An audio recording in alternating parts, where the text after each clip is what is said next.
eu estou disponível. Amém? Está pronto? Hoje, o assunto, agora pela manhã, não sei exatamente, não estou dividindo a primeira é isso, a segunda é aquilo, mas o assunto abordado vai ser um pouco de projetando o futuro e finanças pessoais.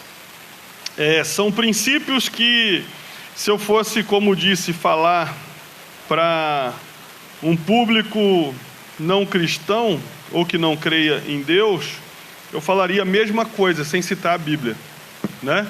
Quando eu vou dar palestra para empresários, eu vejo se o público é cristão, se o público não for, dependendo do ambiente que eu vou, então eu só tiro os textos, porque o princípio é o mesmo, tá ok? Amém? Feche os seus olhos.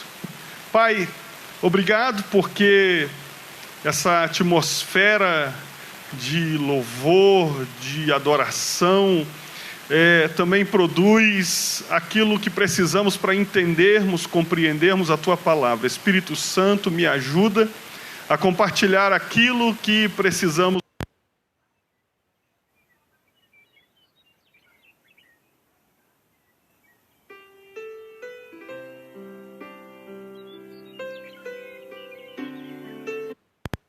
Ouvir nessa manhã, nessa primeira palestra e na segunda, e eu quero te pedir que o nosso entendimento seja expandido para compreender e para entender caminhos do Senhor para a nossa vida financeira.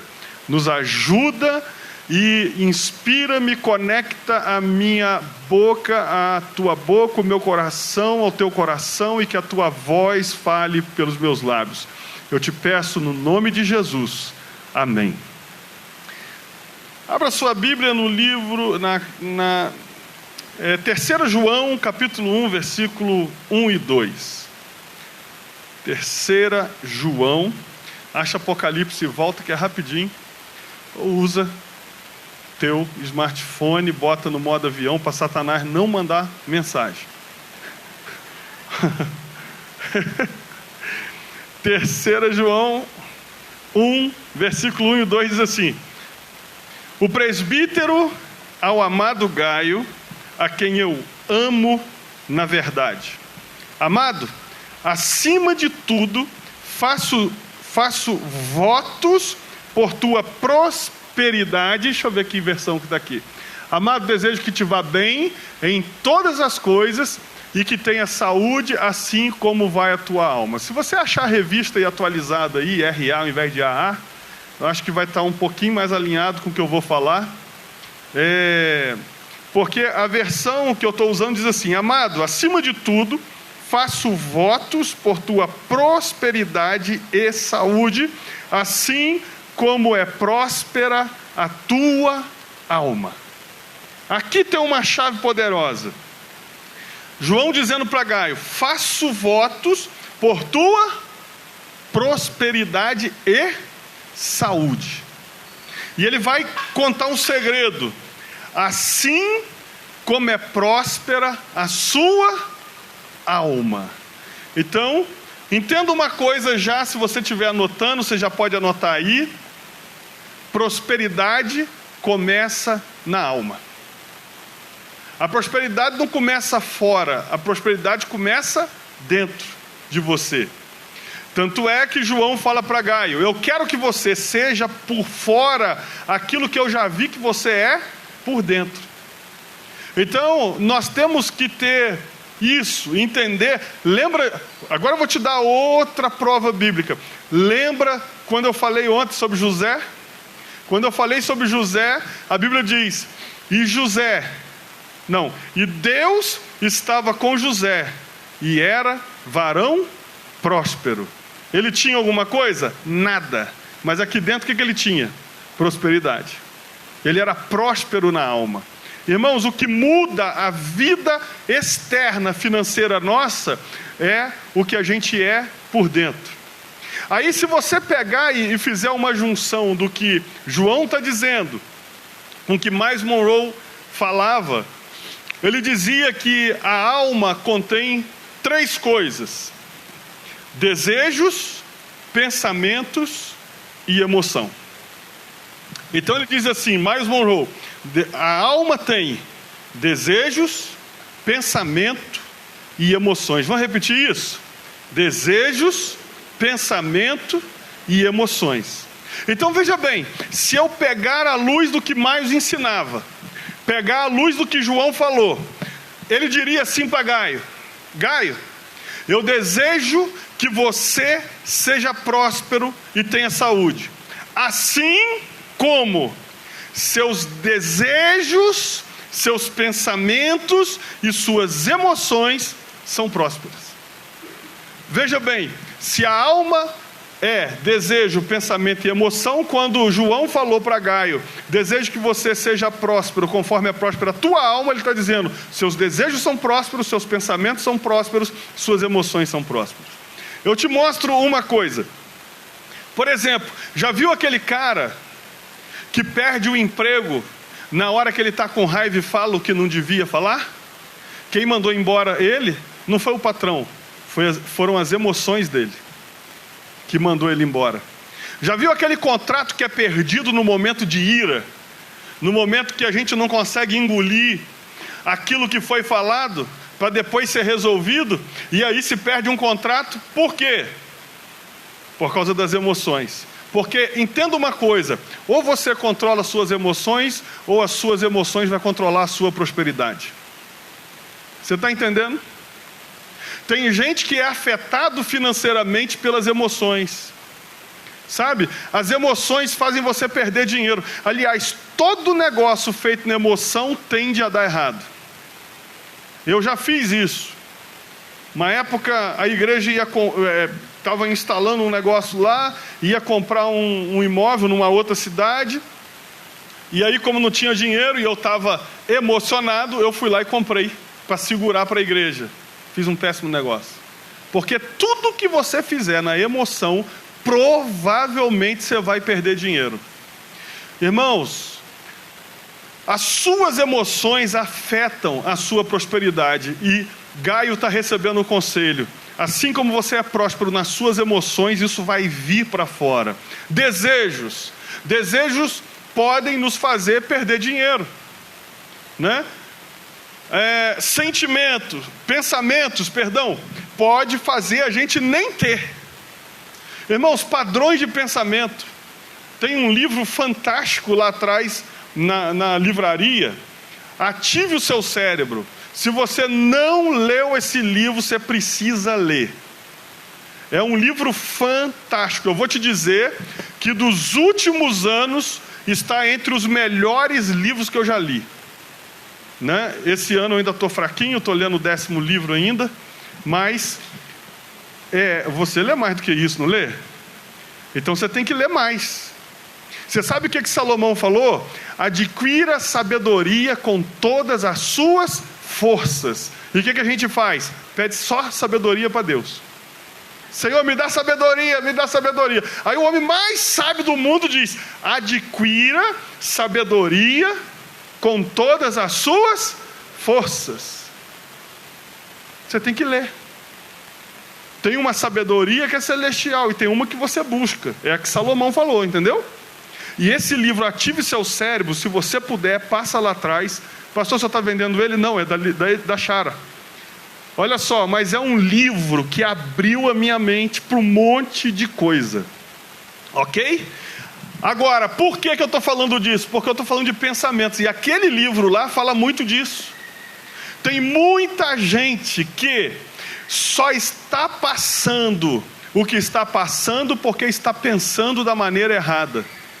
Só não conseguiu ainda porque está pensando da maneira errada. E pensamento, acredite, pode ser substituído. Ok? Ok? Aquele livro você vai aprender muito. Eu aprendi muito com ele. Então, preste atenção. O que você pensa, o que você sente e o que você deseja vai dizer o que você vai ter. Você está entendendo isso? O que sente, o que pensa e o que deseja vai definir qual vai ser o nível da sua prosperidade. Olha só, Eu vou te passar algumas chaves. Primeira, Provérbios 21, versículo 5. É o que eu te falei. Tudo que eu falo aqui, eu falo para empresário, para reunião e tal, sem citar texto. Só que aqui a gente tem o prazer de ver que isso já estava na Bíblia. Olha só. Provérbios 21, versículo 5. Os pensamentos do diligente tendem a quê? A abundância. Aqui, troca para mim, porque esse aqui está com água. Quase que eu coloquei o negócio ali. Olha só. Os pensamentos do diligente tendem à abundância, mas o de todo apressado tão somente à pobreza. Ei, meu irmão, o pensamento do diligente não vai dar certo. Olha só que coisa. O pensamento do diligente não está garantido que vai funcionar, mas tende a dar certo. Você viu o texto? Ó, o pensamento do diligente tende à abundância, mas tem uma sentença. Mas o de todo apressado, tão somente não é tende a ficar pobre, vai ficar pobre. Você está entendendo? A divisão do texto. Quem é um cara que para pensar diligentemente, tende a dar certo. E o cara apressado, vai ficar pobre. É o texto, ó. O pensamento diligente tende à abundância, mas os de todo apressado tão somente à pobreza. Escute, se você quer prosperar, primeira chave, estou falando de finanças pessoais, não tenha pressa. Você sabe qual é o caminho mais longo para o teu futuro? Se chama atalho. Você entendeu? O atalho é o caminho mais longo para chegar onde você quer. O diabo sempre vai te oferecer um atalho e Deus vai sempre te oferecer um processo. O diabo vai falar, por aqui é mais rápido. Claro que ele não vem chifrudo. Senão você repreende, ou então infarta, um dos dois, né? Mas ele não vem chifrudo, com capa, com tridente e fala, querido, entre por aqui. Não. Ele vai mandar um enviado dele top, inteligente, um cara que você vai pensar, cara, esse cara sabe o que está falando e vai dizer, ó, por aqui é mais rápido. Aí você vai falar, Deus é bom demais, cara. Eu ia levar 3 anos. O pessoal está com tanta pressa hoje que ele escolhe a faculdade, não é pela vocação, é pelo tempo que vai levar. Estou falando bobagem? O cara chega lá e pergunta assim, deixa eu pesquisar na internet aqui qual curso que é mais rápido. Aí se aparecer um tecnólogo de 2 anos, não importa se ele tem vocação, é aquilo que ele vai fazer. Eu não estou querendo dizer que eu sou melhor que ninguém. Eu posso ser mais bonito que alguns. Mas olha só, não estou falando que eu sou melhor que ninguém. Mas eu já terminei na Católica de Petrópolis meu mestrado em Direito em maio do ano passado. Logicamente, depois do mestrado, você vai fazer o quê? Doutorado. E aí eu ia fazer doutorado em administração. Quando eu comecei a pesquisar sobre os doutorados, eu achei no IBMEC do Rio um mestrado profissional em administração, mas o que me interessou foi o conteúdo. Eu falei, cara, isso aqui tem tudo a ver com o que eu faço. Aí o que eu fiz?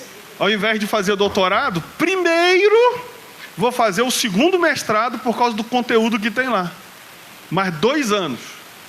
Para depois pensar em fazer o doutorado. Por quê? Não estou com pressa, irmão, eu quero aprender. Você está entendendo? Eu não estou com pressa, só para ter um título, e vamos receber o doutor Gerson. Ei, olha que eu estava zoando o meu filho, porque meu filho está fazendo medicina. Aí ele virou, pai, você vai ter que me chamar de doutor. Eu falei, 2 anos antes você vai ter que me chamar de doutor, porque medicina é 6 anos, doutorado é 4. Aí agora já lascou tudo, né? Mas vê bem, por que eu vou decidir fazer um mestrado não pela segunda vez, mas um segundo mestrado ao invés de fazer um doutorado? Porque quando eu olhei o conteúdo do doutorado e vi especificamente esse, não das outras, porque das outras não tem o que eu queria lá. Esse conteúdo, eu falei, eu preciso fazer o mestrado de novo primeiro, para aprender isso aqui. Irmão, ou você se compromete com o seu futuro, ou você continua atrasando o seu futuro por causa da pressa. Você está entendendo? Tem coisa que não aceita pressa. Tem como alguém chegar e falar assim, olha, eu quero construir aqui um prédio de 10 andares, mas tem que ser em 3 meses. Não dá. Então existem coisas na sua vida que vão ser construídas que exigem tempo. Olha só, a pressa é o caminho mais rápido para você perder tudo que tem. Então, primeira chave aí, não tenha pressa. Segunda, Jeremias 29, versículo 7. Procurai a paz da cidade para onde vos fiz transportar, e orai por ela ao Senhor, porque na sua paz tereis paz. Outro texto, Jeremias 32, versículo 13. E dei ordem a Baruque perante os olhos deles, dizendo: assim diz o Senhor dos Exércitos, o Deus de Israel: toma este alto de compra, tanto o selado como o aberto, e mete-os num vaso de barro para que possam conservar muitos dias, porque assim diz o Senhor dos Exércitos, o Deus de Israel: ainda se comprarão casas e campos e vinhas nesta terra. Segunda coisa que eu vejo aqui, olha só, irmãos, pare e pense. Deus vai levar o povo cativo, está permitindo o cativeiro, mas ele levanta um profeta antes para falar duas coisas, dentre muitas coisas, duas coisas específicas. Primeiro, vocês vão ser transportados para uma terra no cativeiro, mas ore por ela. Para quê? Para que a paz dela venha sobre vocês, para que lá haja paz, para que vocês tenham paz. Primeira coisa que Deus está falando, colocando uma expectativa: vocês vão para o cativeiro, mas vocês podem viver em paz lá. Segunda expectativa que Deus gera neles: vocês ainda vão para o cativeiro, mas vocês ainda vão voltar para cá, comprar, vender, fazer negócio, viver, criar família. O que Deus está fazendo na cabeça daquele povo que vai ser levado cativo? Dando uma visão de futuro. Segunda chave, se você quer avançar: construa uma visão de futuro. Irmãos, tem gente que entra ano e sai ano e diz assim: minha vida é a mesma coisa. Por quê? Porque na verdade ele não sabe para onde está indo. E quem não sabe para onde está indo não chega a lugar nenhum. Como assim, pastor? Se você sair de manhã só para dar uma caminhada aleatória e encontrar com um amigo ou com uma amiga no meio do caminho, ela estiver indo para a padaria, ela vai te falar: vamos na padaria? Você está indo aleatoriamente para lugar nenhum, você vai para a padaria com ela. Só que na metade do caminho você encontra uma outra pessoa que você gostaria de falar com ela, só que ela está indo para a mercearia. Aí você fala: eu preciso falar contigo, eu vou lá. E nesse meio do caminho você já falou com ela e tal, aparece um outro amigo que está indo para outro lugar, e no final das contas você foi para um monte de lugar e não chegou em lugar nenhum. É o que acontece na vida da maioria das pessoas. Está sempre indo para algum lugar, mas não chega em lugar nenhum, porque na verdade não sabe nem para onde está indo. Irmão, como é que Deus vai abençoar algo se nem você sabe o que você quer? Irmão, até para orar tem que ter motivo. Orar pelo quê, pastor? Não sei, só para Deus me abençoar. Então tá bom, toma uma bala aqui e seja abençoado. Você está entendendo? Olha só, quem sabe o que quer não aceita qualquer coisa. Você está entendendo? Quem sabe o que quer não aceita meia bênção, ele aceita a bênção inteira, porque senão não foi Deus que abençoou. Você entendeu isso? Agora, quando eu não sei o que eu quero, serve qualquer coisa. Por exemplo, você já viu, irmãos, os irmãos agora, você já viu quando a sua mulher escolheu um carro? Já aconteceu contigo, irmão? Se não aconteceu, que ela conserve assim. Por quê? Mulher, quando fala assim, eu quero carro tal, tem que ser prata, o banco da cor tal. Irmão, esquece. Pode ter o mesmo carro mais novo, da cor prata, se não tiver o banco tal, não serve. E homem? Tem que ser um carro. Como, pastor? O que eu gostar. É mais fácil de achar. Agora, e mulher? Irmão, é tenso. Uma vez minha esposa falou assim, ó, eu quero assim, quero assado, quero assado. Aí eu saí um dia, vi o carro, falei, nem tem um lindo aqui, lindo, lindo. Primeira pergunta dela, é prata? Não. Então não serve. Mas eu nem te falei o resto. Não serve. Por quê? Quem sabe o que quer, não aceita qualquer coisa. Você sabe por que tem muita gente vivendo menos do que deveria viver? Porque está aceitando qualquer coisa. Por quê? Não sabe o que quer. Ou não acredita que é possível. Aí ele aceita aquilo que é para garantir. Dá um sorriso para o lado. Você está entendendo? Então, construa uma visão de futuro. Por quê? Se eu sei por quê, ou para onde eu estou indo, o que vai acontecer? Eu tenho por que acordar na segunda de manhã sem estar entediado. Só acorda segunda de manhã entediado, ou na hora de noite, quando vai dormir, diz, é quem não está indo para lugar nenhum, irmão. Porque quem está indo para algum lugar diz que bom, amanhã vou arrebentar e estou mais perto do meu propósito. Você está entendendo? Gente que sabe para onde está indo, não tem, eu queria que todos os dias fosse sexta-feira. Isso aí é coisa de gente que não sabe para onde está indo. Porque quem sabe para onde está indo, gosta de segunda-feira, gosta de terça-feira, gosta de quarta-feira, gosta de quinta-feira e até da sexta-feira. Mas preste atenção, irmão, crie a sua visão de futuro. Eclesiastes 9:11 fala um negócio fantástico. Ele diz assim, voltei-me e vi debaixo do sol, que não é dos ligeiros a carreira, nem dos valentes a peleja, nem tampouco dos sábios o pão, nem ainda dos prudentes a riqueza, nem dos inteligentes o favor, mas que o tempo e a oportunidade pertencem a todos. Irmão, você tem que estar pronto. Oportunidades acontecem enquanto você caminha para o teu propósito, para os seus alvos. Terceiro, Lucas 14, versículo 28 e 31. Lucas 14, versículo 28 e 31. Pois qual de vós, querendo edificar uma torre, não se assenta primeiro a fazer as contas dos gastos para ver se tem com que acabar?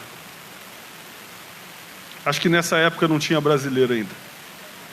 Aí por isso que tem uma pergunta dessa na Bíblia. Pois qual de vós, querendo edificar uma torre, não se assenta primeiro para fazer as contas dos gastos para ver se tem com o que acabar? Para que não aconteça que depois de haver posto os alicerces e não a podendo acabar, todos que a virem comecem a se escarnecer dele. Irmão, terceiro conselho simples para a tua vida financeira: planeje antes de começar. Olha o que a Bíblia diz. Qual é o homem? É que os brasileiros não estavam ainda. Qual é o homem que antes de começar alguma coisa não planeja primeiro? Irmão, preste atenção. Muita coisa só sai errado porque a gente planeja na cabeça. Não, já sei tudo aqui. Se eu virasse para você hoje e perguntasse, você sabe quais são todas as suas despesas do mês? Aí um monte de gente ia dizer que sim, claro. E aí na hora que colocasse no papel, ia faltar um monte de coisa. Ia faltar a pizza que você não incluiu. Não é? Os negócios que você compra na padaria que não está incluído. Ia faltar coisa demais. Aí, qual que é o nosso problema? O brasileiro, ele tem aversão a planejamento. Falou planejamento, o cara se arrepia. Não, você tem que planejar, parece que está falando grego. Agora deixa eu te falar uma coisa. Quantos aqui tem horário para chegar no trabalho? Seja empresa tua ou não, mas tem horário, levante a mão. Ok. Vocês que têm horário para chegar no trabalho, digamos que vocês peguem 8 da manhã, exemplo.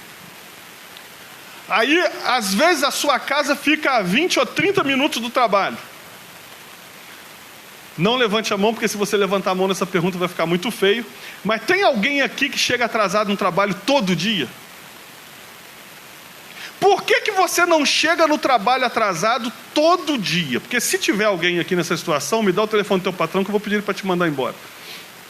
Se ele não fez isso ainda. Mas presta atenção. Olha só. Por que você não chega atrasado no trabalho todo dia? Porque você sabe que leva tanto tempo para tomar banho, tanto tempo para tomar café, tomar banho limpinho, né? Olha só. Tanto tempo para tomar banho, tanto tempo para tomar café, tanto tempo para enrolar, tanto tempo para não sei o quê, e tanto tempo para o caminho, e tanto tempo que pode acontecer do trânsito. E aí você sabe que hora que tem que acordar, sim ou não? Para dar tempo disso tudo. O que chama isso? Planejamento. Se você resolver viajar inconscientemente, o que você vai fazer? Planejamento. Hora que vai sair, se é de avião vai comprar, se tem que marcar o hotel, tem que marcar. Você vai fazer todo o planejamento. As pessoas só não planejam a sua vida para crescer. Mas pro resto todo é feito. Diariamente planejamento. Se for no médico, tem planejamento. Para quê? Para chegar na hora. Sim ou não? Você se planeja, sabe que hora que vai ter que sair. Se trabalha fora, vai ter que pedir o cara lá. Tudo parte do planejamento. E hoje, quando chegar na empresa, eu tenho que avisar que na segunda-feira eu tenho um médico, não vou poder chegar. E se eu tenho que botar alguém no meu lugar, já vou avisar agora. O que é isso, irmão? Planejamento. Você planeja o tempo todo. A gente só não para e senta para pensar aonde eu quero chegar. E planejamento é o quê? Como eu vou chegar? O planejamento vai dizer como você vai chegar. Então você pode pegar um papel de pão de padaria, não precisa de Excel, não precisa de Word, não precisa de uma ferramenta. Você precisa de um pedaço de pão, uma caneta ou um lápis e escrever. Qual que é o meu objetivo? Visão de futuro. Chegar nesse lugar. Como chega? É o planejamento. Eu tenho que fazer isso, tenho que fazer aquilo, tenho que fazer não sei o que lá. Pastor, tem isso tudo na minha cabeça. É por isso que você não faz, porque na cabeça não funciona. Você tem que fazer, escrever, ler, olhar. Você entendeu isso? Eu acho que hoje vocês estão muito mais sérios que ontem, gente. Deve ser o sono. Então, na verdade, aí tem gente que fala assim para mim: pastor, mas eu tenho uma planilha do meu orçamento. Só não olha para ela. Até tem. Mas aí ele compra um negócio no cartão e esqueci de anotar. Que adianta ter uma planilha que não usa? É a mesma coisa que não ter, né? Então, planejamento e acompanhamento, ok? Você sabe qual que é o problema? As pessoas olham assim, estão passando no shopping e tal, aí olha aquele celular e fala: pô, cara, é só 10 de R$ 199,90. Aí ele vai lá, né? Aí ela vai lá para aquele sapato, fala: não, é só 4 de R$ 105,40. Aí ele vai para o outro: não, isso aqui, cara, é barato demais, R$ 59,90. Mas não é, 599. Aí está lá, R$ 59,90. Aí depois fala: o devorador está terrível, pastor. Sou dizimista, sou ofertante. Expulsa você de você mesmo, irmão. Tem gente que o diabo está falando assim: expulsa esse cara de mim aqui que ele está gastando muito. Irmão, tem gente que se sabota tanto na compra, mas tanto na compra, nesses impulsos, que o devorador senta, pega um papelzinho e anota, fala: cara, eu vou usar isso com os outros. Ele nem quer se meter, fala assim: se eu me meter na vida desse cara, eu atrapalho a destruição dele. Deixa ele se destruir sozinho. Ele pega ideia com alguns para usar com os outros. Irmão, você sabe por que a gente compra o que não precisa? Porque não tem planejamento. Só por causa disso que a gente compra o que não precisa. Porque se eu tenho um planejamento, primeiro, se eu tenho uma visão de futuro, e se eu tenho um planejamento, Não interessa se tem 50% de desconto, não é o que eu quero. Vocês estão ficando muito sérios hoje, gente. Eu vou mudar essa palavra. Volta de tarde. Olha só, de tarde vai melhorar. Olha só, mas você está entendendo? Olha só, nós vamos... você vira lá para o teu marido e fala, amor, vamos comprar aqui um estofado novo, uma mesa nova, e aí de repente você vê uma geladeira com 50% de desconto. Irmão, é caro, porque se não é o que eu preciso, é caro. Se não está no meu planejamento, custa uma fortuna, porque não tem a ver com o que eu planejei. Você entendeu isso? Pastor, só quer dizer que o senhor não sai do planejamento? Saio, mas não é uma constância, é uma exceção. Você entendeu isso? Agora, se eu não tenho uma visão de futuro, não sei o que eu quero para esse ano, se eu não sei o que eu quero para o ano que vem. Irmãos, por exemplo, meu filho casou agora dia 10 de julho. Aí, irmão, pensa num desejo que eu tinha de casar aquele menino depois que eles marcaram a data. Pensa. Eu não aguentava mais, eu queria antecipar o casamento dele. Por quê? Porque toda vez que lá em casa eu falava assim, nem, poxa, a gente podia comprar aqui dali. Não, vem o casamento do Mateus. Aí eu falava, nem, vamos trocar teu carro? Eu trocar o carro dela. Aí ela falou, não, vamos esperar o casamento do Mateus. Aí falava, nem, vamos viajar para os Estados Unidos? Sério, tudo isso que eu estou falando é verdade.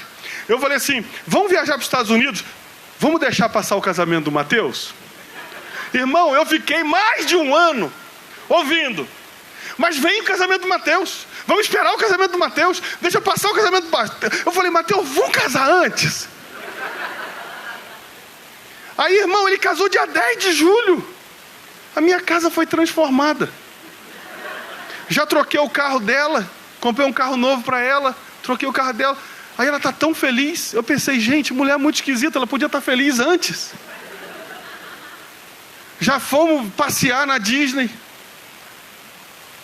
Aí, tudo depois do casamento. Pensa no tanto que estava represado dentro de mim. Eu quase não respirava. Mas o que se chama isso? Planejamento. Porque o ideal é fazer um planejamento na casa. Porque aí quando você desmiolar, teu marido miola. Você entendeu? E quando ele desmiolar, se acerta ele. E na média, vai dar certo. Agora preste atenção, sem planejamento, a gente compra o que não precisa. Gasta o que deveria ser utilizado para outra coisa. Você entendeu isso? Vamos mudar de assunto, que isso já está ficando muito chato. Vocês estão olhando assim com cara de quem dá para terminar logo? Olha só. Outra coisa. Terceira chave. Mateus 25, versículo 15. Mateus 25, versículo 15. Vigiai, pois porque não sabeis o dia nem a hora em que o Filho do Homem há de vir. Versículo 13. Eu falei 15, né? Mas é 13. Porque isto é também como um homem que, partindo para fora da terra, chamou os seus servos e entregou-lhes os seus bens. E a um deu 5 talentos, e a outro 2, e a outro 1.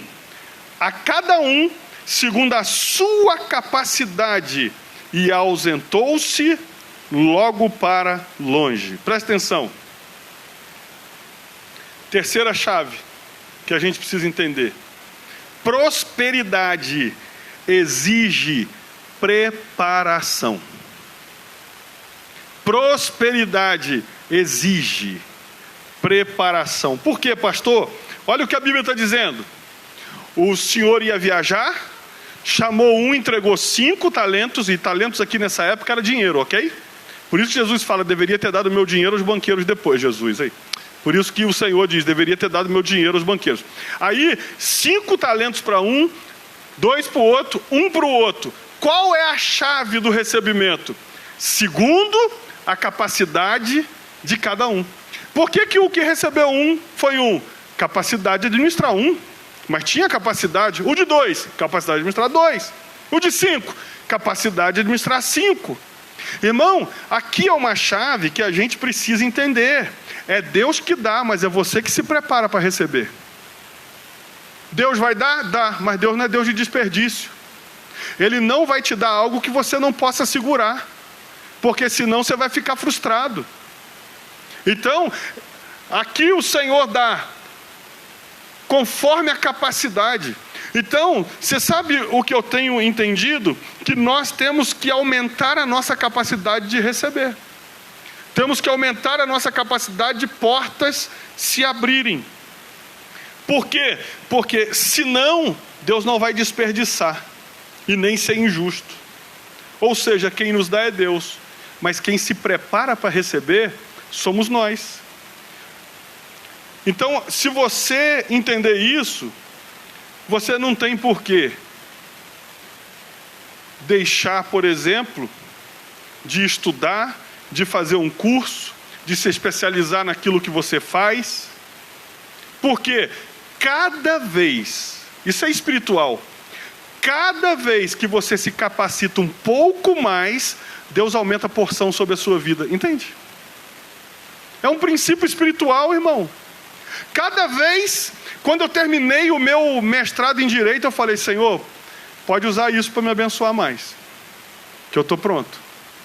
Você está entendendo isso? E quando eu terminar o meu de administração, que eu nem comecei ainda, mas vou dizer, Senhor, já tem mais um aqui, ó. E aí? Por quê? Quem dá é Deus. Mas cada vez que você se capacita, você está dizendo, estou pronto para a próxima fase. Agora escute uma coisa que eu quero te mostrar aqui também ainda, nessa parábola. A Bíblia diz que o que tinha 5 fez o quê?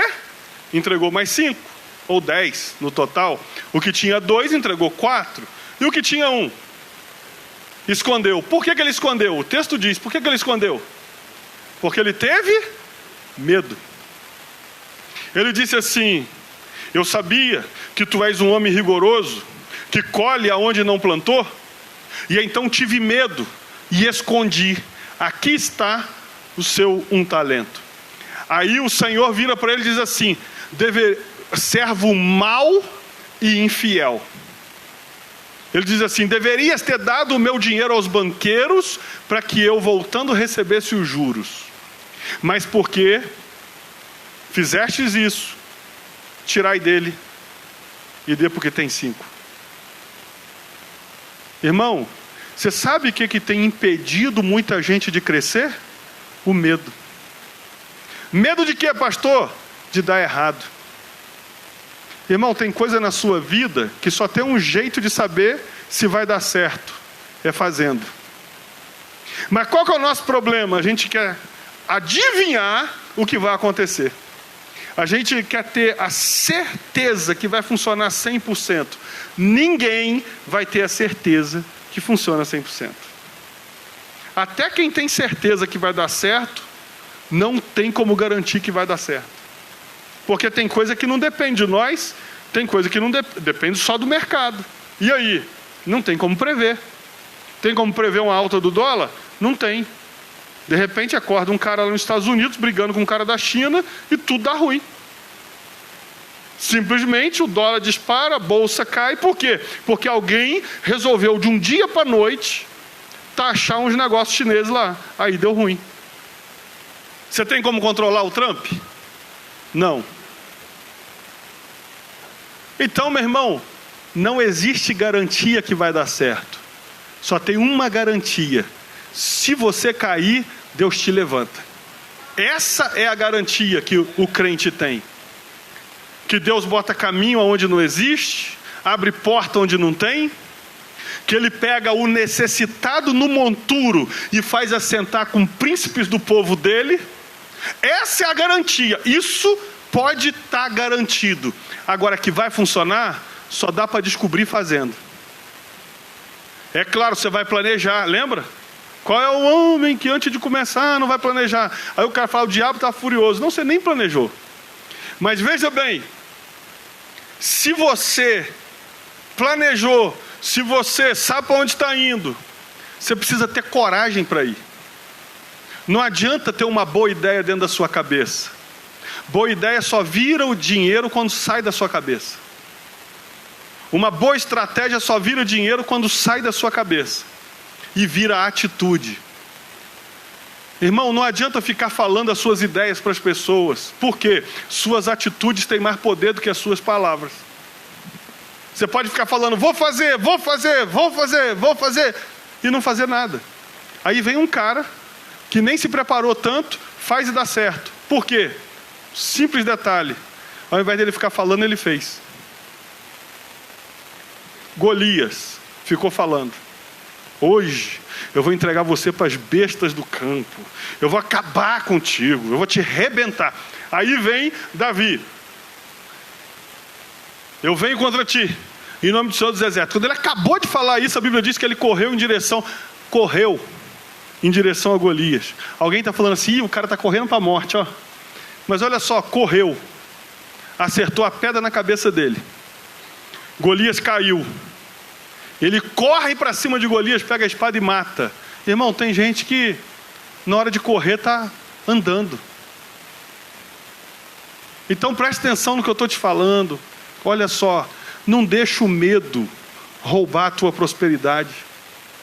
Não deixa o medo. Se você juntar um outro texto dessa mesma parábola de outra forma, que fala sobre as minas, ao invés de ser talento, ele diz que o cara que tinha 5 minas e entregou 10, foi colocado sobre 10 cidades, o nível cresceu. Antes era só administrar o dinheiro, agora é administrar os governos de 10 cidades. Cada vez que você vence o seu medo, você habilita para um nível maior daquilo que você mesmo imaginou que seria possível. Você entendeu isso?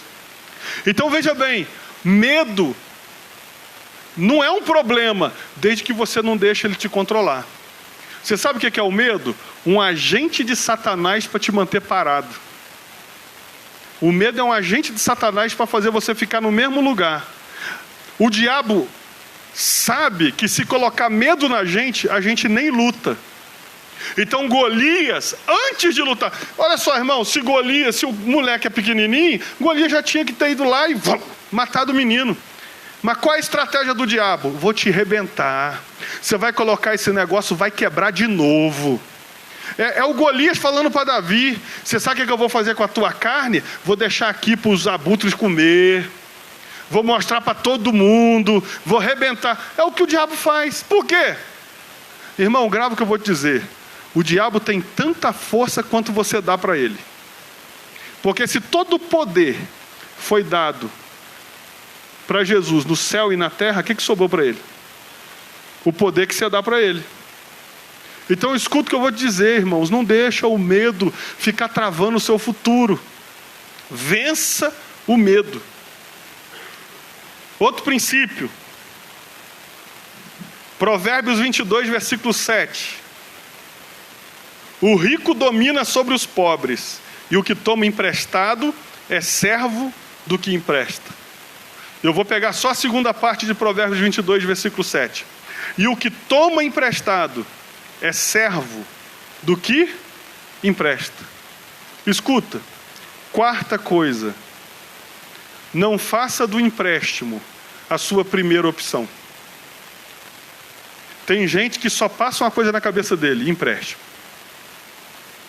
Tudo na cabeça dele. Não, é só ver se no banco tem. Não, mas não é tem dinheiro não, vê se tem a linha. Vê se tem lá. Dá uma puxadinha no extrato lá, vê. Podemos ir para a Disney. Podemos fazer isso, fazer aquilo. Irmão, olha só. A Bíblia está dizendo, quem toma emprestado vira servo de quem emprestou. Pastor, o senhor está dizendo que é errado tomar empréstimo? Não estou falando disso não. Mas você tem que fazer isso para a coisa certa, no momento certo. Vou te dar um exemplo. Lá na igreja, nós compramos o prédio do Kids. A gente financiou. O banco financiou para a gente. No crédito imobiliário. Jurinho pequeno.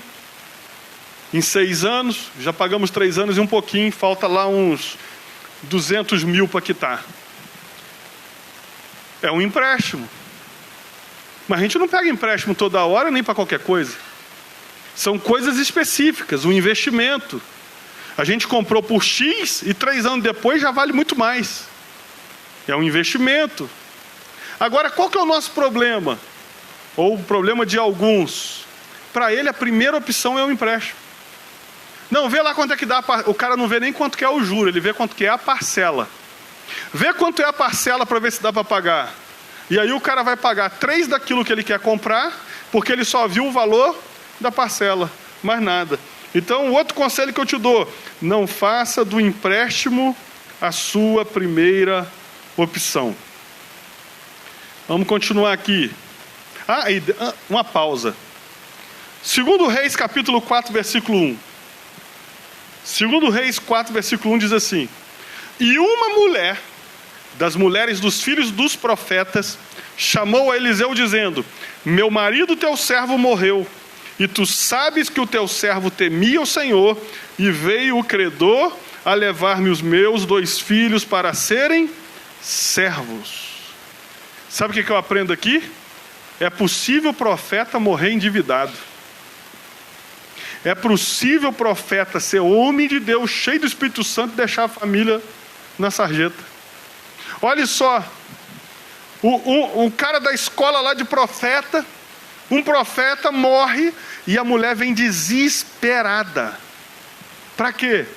Vão levar minhas crianças, porque até o direito romano era assim, você pagava dívida com o corpo, se não tivesse o dinheiro. E aí? A mulher desesperada.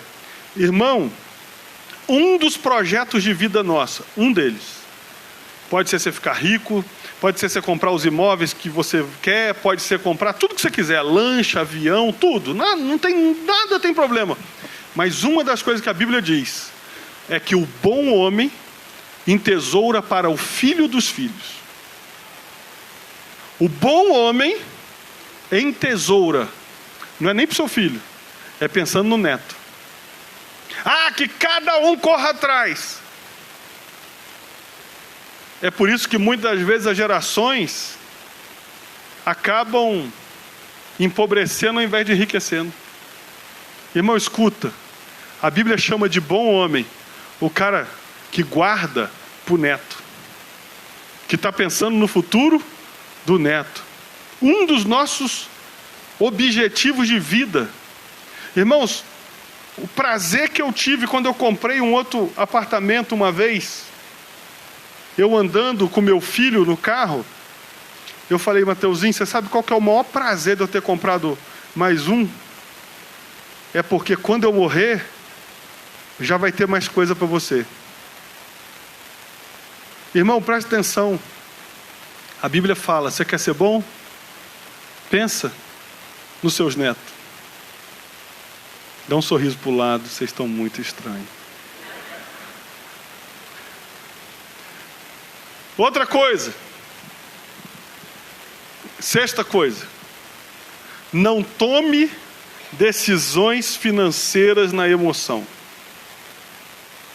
Tem gente que quando vai comprar diz assim: eu mereço. A justificativa dele não é se tem dinheiro, não é se pode, ele diz assim: eu mereço. Alguns justificam mais do que isso: eu mereço porque eu trabalho muito. Você deve conhecer algum amigo assim. Irmão, preste atenção.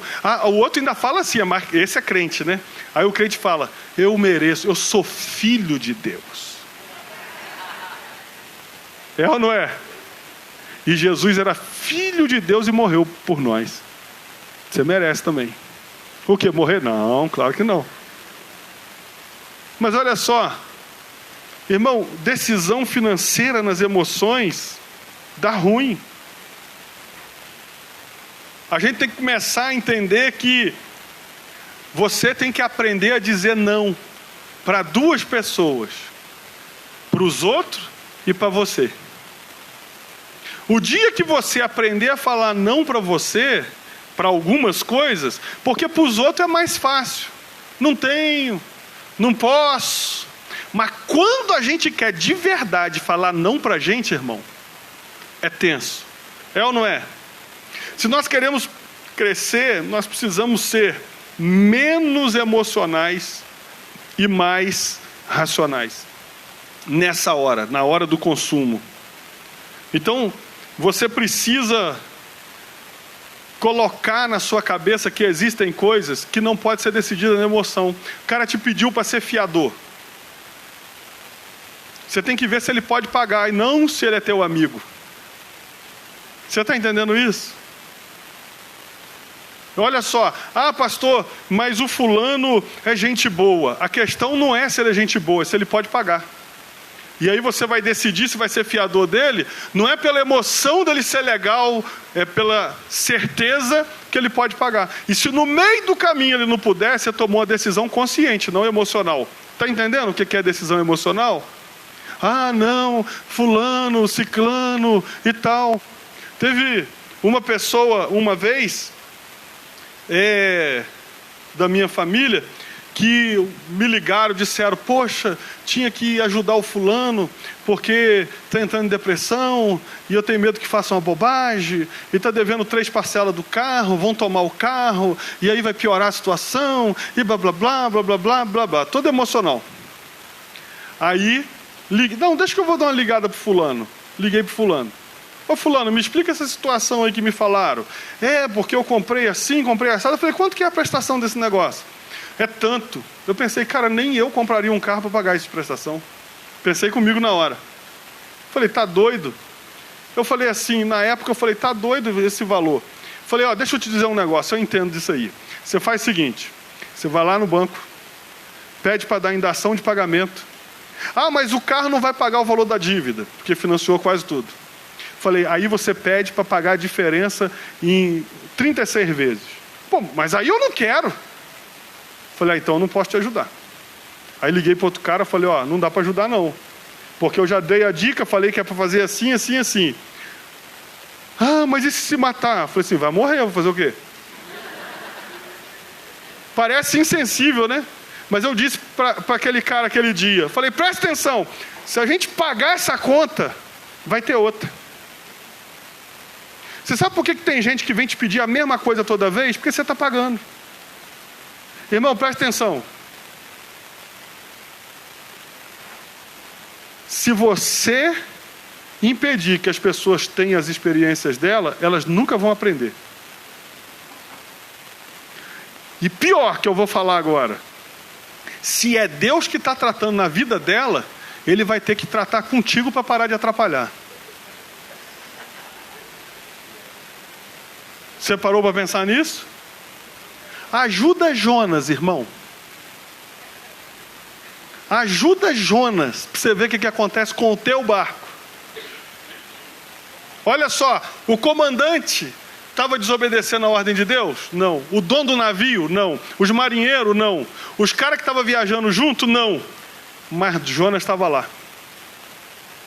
Você não precisa do diabo na sua vida, só o Jonas faz o trabalho. Agora aprende outra coisa sobre Jonas. É forte que eu vou falar, mas contemporize e guarda para você. Jonas, quando a tempestade aumenta, ele vira para os tripulantes, para os marinheiros e fala, eu pequei contra Deus. Eu sou o problema desse barco. Me joguem fora no mar, que o problema vai acabar. Lembra disso? E os marinheiros que têm mais misericórdia do que Deus, porque tem crente que é mais misericordioso do que o Espírito Santo. Aí, ele continua ajudando Jonas. E a Bíblia diz que a tempestade aumenta. Até que, por fim, eles pedem perdão. Você já leu o texto? E joga Jonas para fora do barco. E o que a tempestade faz? Pastor, mas o que eu aprendo com isso? Jonas não sai nem com oração, nem com campanha. Jonas tem que ser expulso.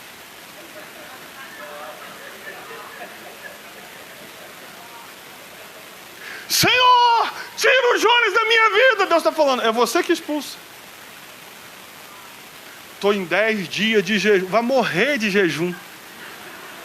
Porque o Jonas não sai nem com jejum nem com oração. É demônio que sai com jejum e oração, entendeu? Mas Jonas não estava endemoniado. Por que tem arma espiritual que não está funcionando? Você está usando na pessoa errada. Demônio sai com jejum e oração. E Jonas? Traduz para o século 21, pastor. Não adianta orar, Senhor, que ele não me ligue. É você que bloqueia. Vou traduzir para o século 21. Senhor, que eu não encontre mais ela. É você que deixa de ir nos mesmos lugares. Vamos mudar de assunto, está ficando tenso de novo. Irmão, só grave isso que eu estou te falando. Ajuda quem Deus está tratando e você vai ver o que vai acontecer contigo. Ah, pastor, mas como é que eu vou saber? Aí você tem que ter discernimento espiritual. Resumo da história que eu estava contando. Falei isso, a pessoa não quis. O que ela fez? Foi lá na agência onde comprou, entregou o carro para o cara que está a dívida e pegou um melhor. Ajuda Jonas, irmão. Vamos mudar. Vamos lá. Vamos mudar isso aí.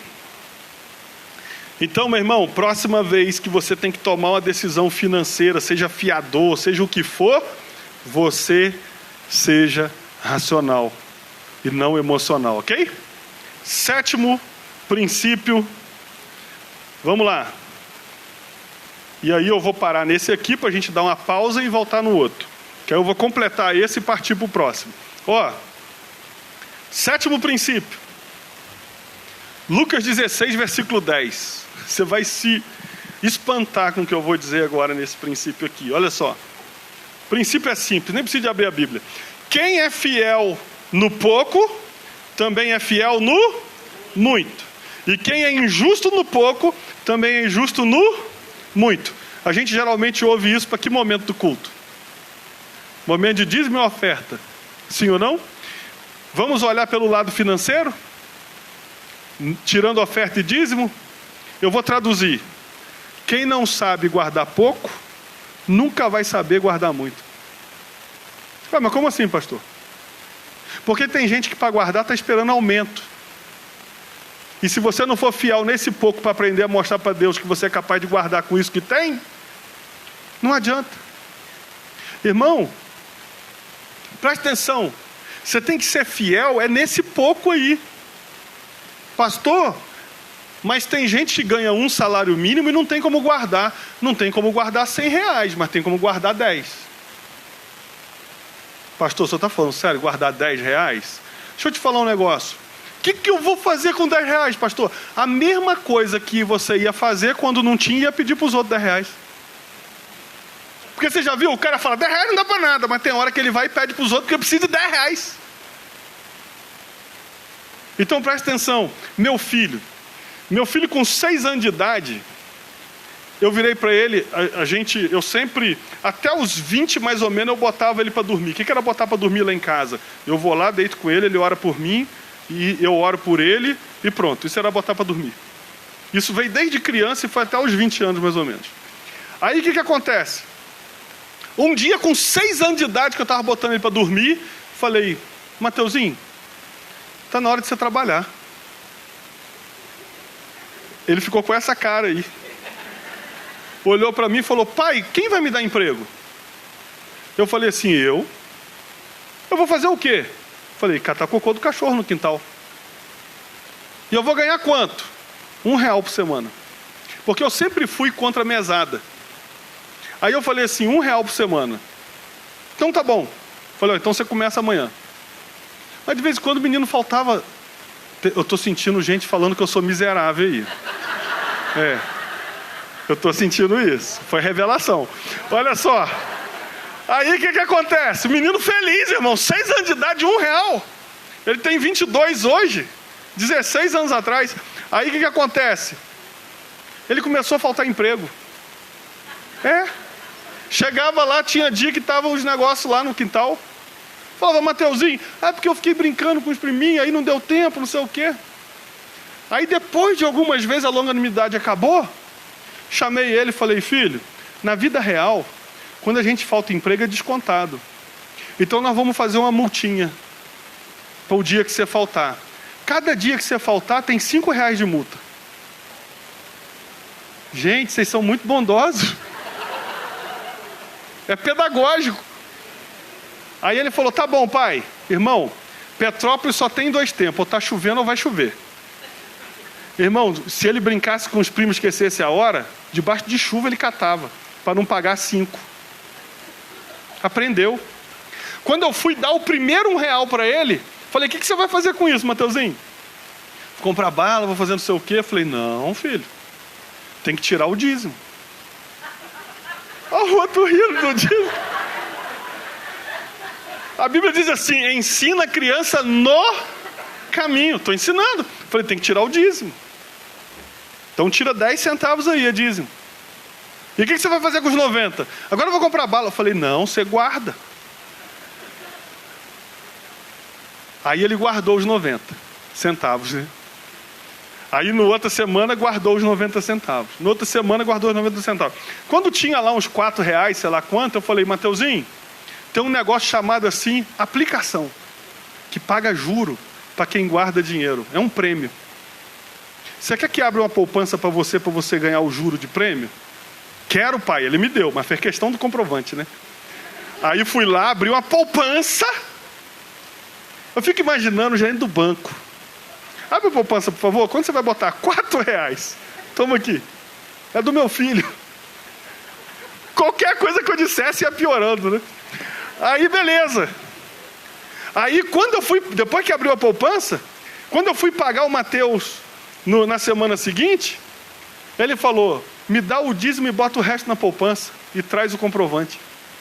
Porque ele gostava de ver o papelzinho. E quando dava 30 dias, ele gostava que tirasse um extratinho para ele ver quanto deu de juro. 6 anos de idade. Aí quando lançou o Play, agora eu não lembro se era o 2 ou 3, sei lá, a gente foi para os Estados Unidos. Aí ele foi criando um padrão de guardar na cabeça dele. Meu pai chegava lá em casa, pegava assim, dava R$50. Aí ele falava, pai ia embora, ele falava, pai, bota na minha poupança. Aí chegava a avó, falava, o que você quer de aniversário? Ele, dinheiro. Era assim. Então tá, no aniversário eu vou te dar dinheiro. Aí dava dinheiro para ele. O dinheiro ia para onde? Tirava o dízimo, poupança. Irmão, quando saiu o Play 3, ele pagou à vista sozinho com o dinheiro dele. Me deu uma pena. Não, é sério. Ver aquele dinheiro sofrido, pagando tudo no brinquedo. Mas eu falei, tem que deixar, para ele ver quanto custa. Resumo da história. Aprendeu a guardar dinheiro até hoje. Até hoje, tem 22 anos. Começou a vender palha italiana, porque está fazendo medicina. Eu falei, cara, você tem que fazer alguma coisa. Começou ele e a noiva, agora a esposa, a fazer palha italiana. Tem dinheiro guardado. Aí, preste atenção. Lógico, depois eu dei aumento. Passei para R$5 por semana. E parou por aí, eu acho. Mas, o que acontece? Aprendeu. Você sabe qual que é o problema do brasileiro? Não tem educação financeira na escola. E quando os pais ensinam a guardar dinheiro, ensina pelo motivo errado. Como assim, pastor, pelo motivo errado?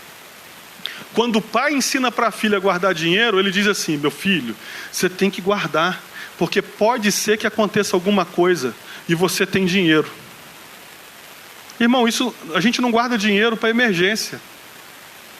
Quando a gente ensina o nosso filho a guardar dinheiro, tem que ser porque vai aparecer uma oportunidade. Qual a diferença, pastor? Lê o livro que eu pedi para você ler lá, Ative o Seu Cérebro, você vai ver qual é a diferença. Porque o seu cérebro vai achar o que você está procurando. E se você está procurando emergência, ele vai achar um monte para gastar. Mas se você treinar o seu cérebro, porque vai vir uma oportunidade, é isso que ele vai achar. Eu vou terminar passando um vídeo. Um vídeo que é um teste de atenção. Grava isso. Um vídeo que é um teste de atenção. Aliás, para não estourar o horário, eu vou passar esse vídeo na volta. São 11 horas, nós vamos ter um break de 20 minutinhos só, ok? 11h20, nós vamos começar sem louvor, não é isso? Já vai começar direto a palestra, eu já vou começar com esse vídeo.